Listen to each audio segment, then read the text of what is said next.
This is Twit.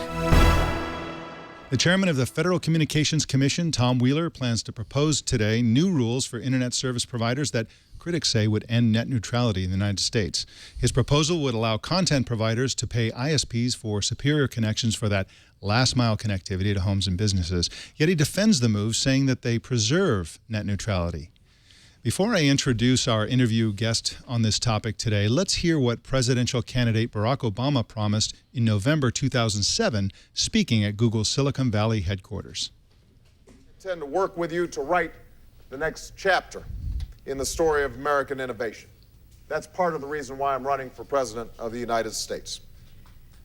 To seize this moment, we have to ensure free and full exchange of information.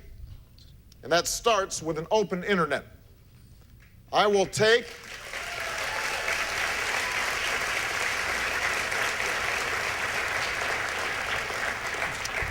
a backseat to no one in my commitment to network neutrality.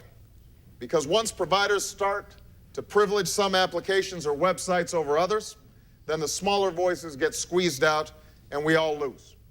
The internet is perhaps the most open network in history, and we have to keep it that way. Well, I certainly agree with that. With us to discuss this topic is Jason Abruzzi, reporter for Mashable. Welcome, Jason. Thanks very much. Now, can you give us a little background on how we got to where we are today? I mean, as I understand it, the United States had a functioning system for protecting net neutrality. Why are the rules for net neutrality being rewritten at this point?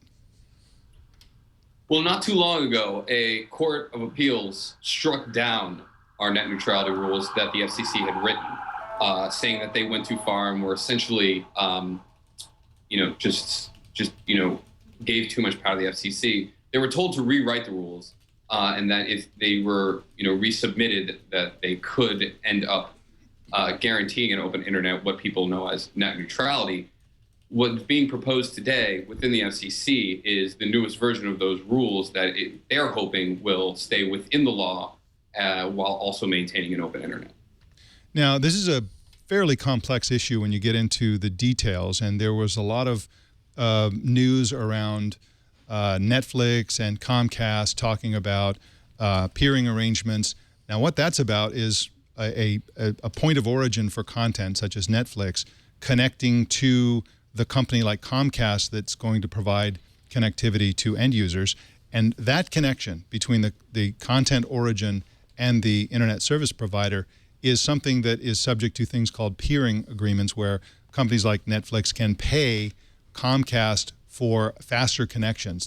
Those connections have to be paid for by somebody at some point. What we're talking about here today is what happens after Comcast, between Comcast and the end user, and that's where the rubber meets the road is in terms of net neutrality. The confusing thing about this news is that is the degree to which Tom Wheeler is saying that despite the fact that he's proposing the legality of companies to pay the internet service providers for better connectivity, essentially, while those who don't pay don't get better connectivity, he's saying that it still preserves net neutrality. Can you explain his position?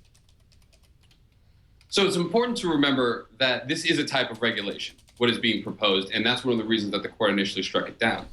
What these new rules will propose is very similar to what the old rules had enforced, which includes the fact that you're not allowed to block anybody. So if there's a legal website, there's no way, or an ISP is not legally allowed to block anybody. So you can't require people to pay for access. There's a guaranteed minimum level of access for any website that wants to operate, whether it's a startup that you have out of your garage, or if it's Netflix or ESPN.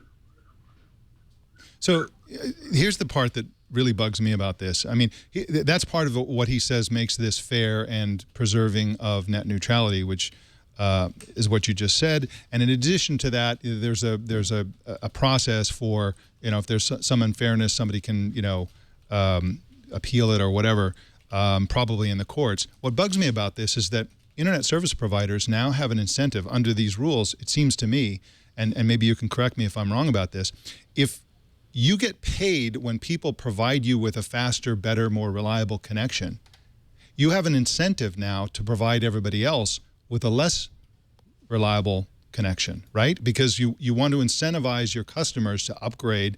It's like a freemium model almost. So under net neutrality, if you're trying to compete with other companies to provide unfettered access, really good connections to other to high-speed content, such as coming from YouTube or Netflix or whatever, then you have an incentive to boost the performance of your network for everybody under net neutrality. Under these rules, it seems like that incentive is gone. You have an incentive to provide good connections for those who pay, and you have an incentive to provide bad connections for those who don't pay. Am I misreading this? No, and that is one of the biggest concerns that people have about these new rules, is that the way in which they are written is not going to incentivize companies to invest broadly in their infrastructure, and that they will really only invest in areas that they find profitable. Under this model, you could theoretically say that only times where one company is going to pay for a better connection with us is a place that we're going to invest. It's also important to remember that at the same time, the FCC is trying to make sure that they use this phrase, and you're going to hear it a lot in the future, commercially reasonable. Remember that phrase, you're going to hear it all the time because that's the key phrase here. The FCC is saying that any agreement that two companies come to, whether it's Comcast and Netflix, Time Warner Cable and Amazon, it has to be quote unquote commercially reasonable. That's going to be their test to make sure that any agreement they find doesn't harm the open internet, and also make sure to incentivize that companies invest in their infrastructure and improve the internet going forward. Now, Jason, I wanted to play devil's advocate a little bit here and ask about, I think GigaOM wrote a counterpoint sort of saying that there are a lot of sites that don't require high streaming, high broadband to get their pages and their websites delivered. So in some ways, if you're not delivering video content, intensive graphics, things like this, maybe you don't need to pay for this high specialized service. Maybe it's actually in some smaller players' benefit to keep their pages optimized to be streamed over low quality broadband. What do you make of that? We hope that that's how it turns out. That would be really the ideal scenario, in that this agreement basically means that companies are able to sign agreements that provide better service while providing a minimum level of service that any website that really needs to operate on a simple level will be able to have without paying any sort of fee. There's a lot of paranoia that companies are not going to pursue that course, and that what you're going to end up with is very poor service for even the most basic website, while other companies, prosper because they have the money to pay those fees. Now, I also wanted to ask, is there any way that users will have sort of visibility into who's getting specialized treatment and who isn't? Yeah, that's a very important question. So there's two parts to that answer. One is that transparency is going to be a big part of this. That was in the part of the original open internet rules, and the FCC says it's going to be enhanced by this new ruling. So hopefully we'll gain greater insight into how companies like a Comcast, like a Time Warner Cable, like a Google Fiber handle their network loads. That will allow us to make sure that they're not, giving particular favor to certain groups.